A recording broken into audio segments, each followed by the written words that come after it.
Mr. President, sir, this Constituent Assembly declares its firm and solemn resolve to proclaim India as an independent, sovereign republic and to draw up for her future governance a constitution wherein the territories will be governed by the country. In substance, my amendment proposes we postpone passing this resolution to a later stage to enable the Muslim League and the Indian states to participate, if they choose so, in the deliberations of the Assembly. Now, I call upon Dr. Ambedkar to take the floor.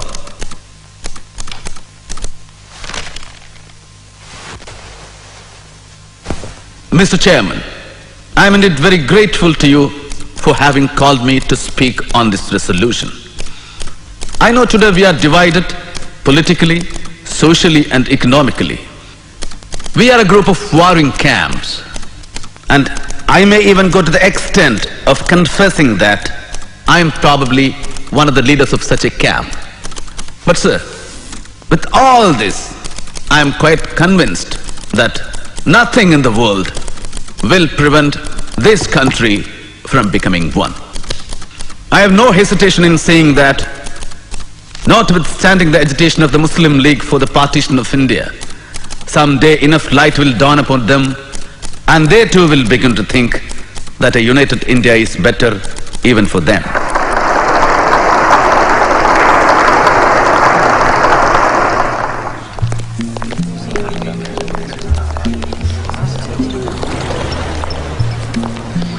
It seems you are firm on your stand on Pakistan. Well, Dr. Ambedkar, in your own words and thoughts on Pakistan, you have said that Hindus think that Pakistan is a dream of Muslims, but Muslims know that Pakistan is a reality. No, Mr. Jinnah. I'm against your two-nation theory. We should fight for the rights of the minorities staying on in this country. Well, that stage seems to have gone. Now Pakistan is going to be a reality.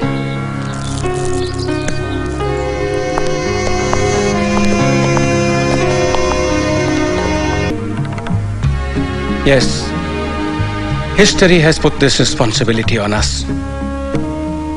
I suppose I shall have to carry this blood on my conscience when I die. Well, to business then. Do you know the reason why I requested you to come here? I would like you to be a part of the national government of Free India. Do you accept? It depends.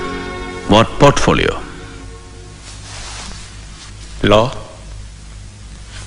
Will there be enough work? Plenty. Don't worry. A lot of new measures are to be legislated. Yes. The Hindu Code Bill is still pending, isn't it? Well, we are determined to clear it fast. I'm very glad. We shall be working together. Dear Bhaura, India is an independent country today. But will she maintain her independence? Will the many political parties with diverse and opposing political creeds place India above their own castes and creeds? We must be determined to defend our independence to the last drop of our blood. Mr. President, sir, I introduce the draft constitution settled by the drafting committee and move that it be taken into consideration. Mr. President, sir, I am one of those in the House who are aware of the amount of work and enthusiasm that Dr. Ambedkar has brought to bear on the work of drafting this constitution.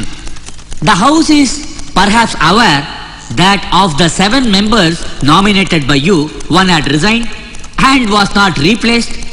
One was away in America and his place was not filled up, and another person was engaged in his state affairs, and there was a void to that extent.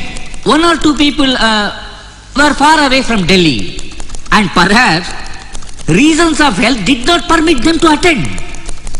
So it happened ultimately that the burden of drafting this constitution fell on Dr. Ambedkar. And I have no doubt we are grateful to him.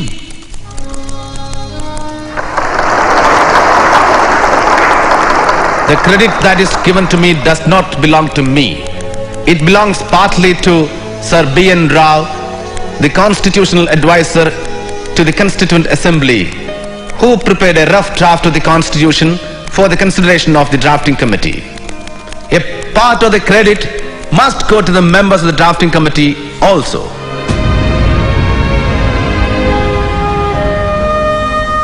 I shall not enter into the merits of the Constitution because I feel, however good a Constitution may be, it is sure to turn out bad because those who are called to work it happen to be a bad lot.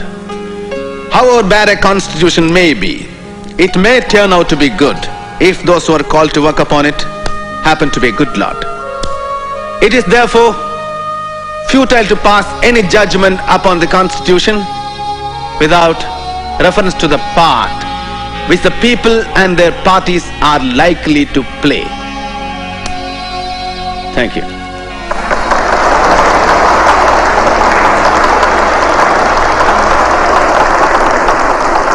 And sitting in this chair and watching the procedures from day to day, I have realized what no one else could have, with what rare zeal and devotion the members of the drafting committee and especially its chairman, Dr. Ambedkar, irrespective of his indifferent health, have worked. In spite of factual objections,